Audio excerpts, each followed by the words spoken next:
이 가운데 있는 제3의 눈이 열린 사람은 이 성경에 나왔듯이 우리 두 눈이 아니고 왼눈으로 바라볼 수 있게 된다면 그 얘기가 바로 제3의 눈을 말하는 것이거든요.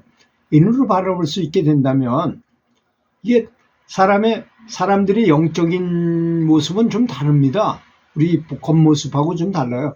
척추를 따라서 이렇게 차크라라는 것이 이렇게 7군데 에너지 센터가 있어요. 에너지 센터라는 게 뭡니까? 거기다가 에너지를 모으면 활성화되기 쉬운 곳이라는 뜻입니다. 근데 아무래도 하위로 내려갈수록 더 수준이 낮겠죠? 또 다 배설기관이에요. 꼬리뼈에 하나 있고, 요 하단전 있는데 한 군데 있고, 배 가운데 하나 있고, 가슴에 하나 있고, 목 뒤에 하나 있고, 이마 가운데 하나 있고, 백회에 하나 있어요. 머리 위에. 근데 백회는 이게 기를 모으는 곳이 아니기 때문에 거기를 제외한다면 눈썹 위는 정토고 요 눈썹 아래는 뇌토란 말이 있어요. 그러니까 사람이 만약에 에너지 센터를 활성화시킨다면 제일 위에 있는 그 정토에 있는 차크라에 의식을 집중하는 것이 저는 맞다고 생각합니다. 그리고 이 차크라는 수행자들의 수행 등급을 정확하게 알 수 있어요. 어떻게 알 수 있느냐? 이제 영안이 열린 사람이 있다면, 영안으로 뭔가를 볼 수 있는 사람이 있다면, 이제 모델로 부처님을 모셔다가, 예수님이나 부처님을 모셔다가 그분들의 크기와 색깔과 문양을 그대로 이 사람하고 비교해 보면 알 수 있어요. 그럼 저 부처님이 100%라고 한다면 나는 몇 %인가? 이걸로 평가를 할 수 있겠죠? 그렇게 하는 걸 말하는 것입니다. 이런 제3의 눈이 열린 사람들이 관찰을 한 바에 따르면 높은 수행 경지를 얻은 사람들의 이마에 있는 차크라에 아름다운 문양의 꽃 같은 거 피어 있어요. 아주 화려하게 보입니다. 그 빛의 둘레는 40cm 정도 된다 그랬어요. 이렇게 크죠. 그러니까 그것이 밖으로까지 뻗어 나오게 돼 있으니까 방광이라 해가지고 또는 후광이라 해가지고 이렇게 성자들을 그릴 때는 반드시 그래서 그런 그림을 빛의 바퀴를 이렇게 그려놓게 되는 것입니다. 그건 동양에도 있고 서양에도 한결같이 그렇게 그려져 있어요. 그 중에 그러니까 그 그린 사람들이나 그 중에는 영안이 열린 사람이 많이 있었다는 걸 의미하는 거 아니겠습니까?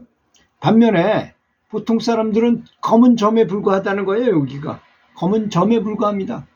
이걸 안다면 정말 수행 안 할 사람들은 없을 거예요. 이게 빛을 많이 모아야만 내가 극락을 바로 간다거나 정말 본향, 내가 원래 있었던 나의 고향으로 돌아갈 수 있는 것이기 때문입니다. 그리고 수행에 헌신하는 사람들은 이 빛의 강도, 세기가 얼만큼 센지 또는 색깔이 어떤지 또는 크기가 얼마나 크고 작은지에 대해서 이 등급이 나타나게 된다는 것입니다. 이것은 놀랍게도 사회적 지위나 돈이 많고 적음과 또는 학식이나 아무 상관이 없어요. 이거는 똑똑한 사람보다는 오히려 좀 멍청한 사람일수록 더 많은 빛을 발산하는 경우가 많다는 것입니다. 그래서 어린아이와 같지 않고 천국에 갈 사람이 없다고 이렇게 성경에 나와 있는 말이 딱 맞는 말입니다. 또 마음이 가난한 자라는 말이 나오잖아요. 마음이 가난하다는 게 무슨 뜻입니까? 잡념이 없다는 얘기죠. 단순한 마음을 갖고 있다는 건 아니겠습니까?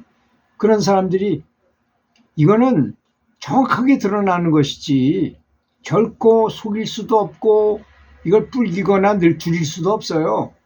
사람은 딱 보면 한눈에 딱 알아볼 수 있습니다. 그러니까 만약에 한번 예를 들어서 이런 시대가 온다고 한번 생각해 보세요. 그게 온다고 저는 생각하거든요. 그 구글 글라스라는 게 있잖아요. 구글 글라스로 보면 사람이 10,000명이 있는데 내 아버지를 찾는데 거기다 스위치를 딱 누르면 아버지가 어딘지 딱 표시가 나와요. 지도처럼. 그럼 거기를 찾아가면 딱 아버지를 만나요. 또 우리가 왜 야구 투수가 딱 던진 공이 스트라이크 존으로 들어간지 안 들어간지 그것도 시뮬레이션처럼 보여주잖아요. 그것도 바로 그런 것입니다. 이런 때가 온다면 사람의 차크라의 모양을 볼 수 있고 오라의 높이를 볼 수 있고 이런 때가 온다고 생각해 보십시오. 그동안에 참 멋있는 승복을 입고 정말 주장자 들고 폼을 잡고 앉았는데 이 차크라가 엉망이야. 그런 사람이 그런 걸 볼 수 있는 사람이 없었으니까 그 사람이 폼 잡고 있었지만 누구나 다 볼 수 있고 안경만 쓰면 다 볼 수 있는 시대가 온다면 그게 가능하겠습니까? 또 대기업에 들어가려고 하는데 공부는 잘해. 근데 이 사람 성향이 좋지 않아. 나는 남의 돈을 잘 떼어먹고 뭐 이럴 만한 사람이야. 그것도 오라로 볼 수 있다고 생각해 보세요. 그 사람은 절대 취직 못합니다. 또 이 사람 비록 가난하게 어렵게 살았지만 마음이 너무나 곱고 다른 사람이 잘 되기를 항상 바라고 좋은 마음을 갖고 있고 수행 경지도 높다면 이 사람은 당장 높은 지위에다가 발탁할 수 있게 되지 않겠습니까? 그런 게 저는 곧 개발된다고 생각을 해요. 그러면 아마 이 세상에 비리는 많이 없어질 것입니다. 정치인도 그렇잖아요. 아무리 말을 잘하고 번지름하고 많은 사람이 따른다 하더라도 그런 걸 볼 수 있는 때가 딱 오는 순간에 한 방에 그 모든 건 다 아웃이 됩니다. 정말로 리더십이 있고 정말로 다른 사람을 위해서 헌신적으로 일하는 사람인지 아닌지가 딱 그 안경을 쓰고 보면 보이니까. 사실 제가 회사를 경영한 사람이라면 직원을 뽑을 때 어떤 사람을 뽑아야 될까요, 여러분? 그 지금까지의 방법은 공부 잘하는 사람을 뽑는 게 제일 편리한 방법이에요. 쉬워요, 그게. 그러니까 공부 잘하는 사람을 뽑았어. 근데 얘는 공부는 잘하는데 싸가지는 없어. 그래서 지가 올라가가지고 딱 하더니 굉장히 회사 돈을 막 빼가지고 지 멋대로 쓰고 막 꽁망으로 막 제 폼 잡고 자기가 대장 노릇하고 막 그러더라 이거야. 그런데 그전까지는 그게 통했지요. 왜? 어떻게 측정할 방법이 없었으니까.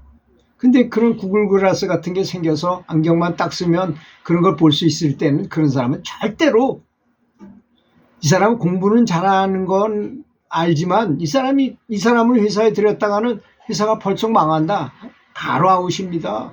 그런 시대가 온다는 것을 믿으시고 정말로 수행 경지를 높이고 정말로 마음을 선하게 갖도록 그런 사람이 되도록 그게 바로 진정한 극락에 가는 길이기도 하잖아요. 그래서 어떤 사람이 수행을 그렇게 많이 했는데도 극락을 못 가는 사람도 있는 것입니다. 많이 한 것 같은데도 마음은 딴 데가 있는 사람이 있어요. 그런 사람인 경우에 그렇지 못하다는 것도 알아야 될 것입니다. 들어주셔서 감사합니다.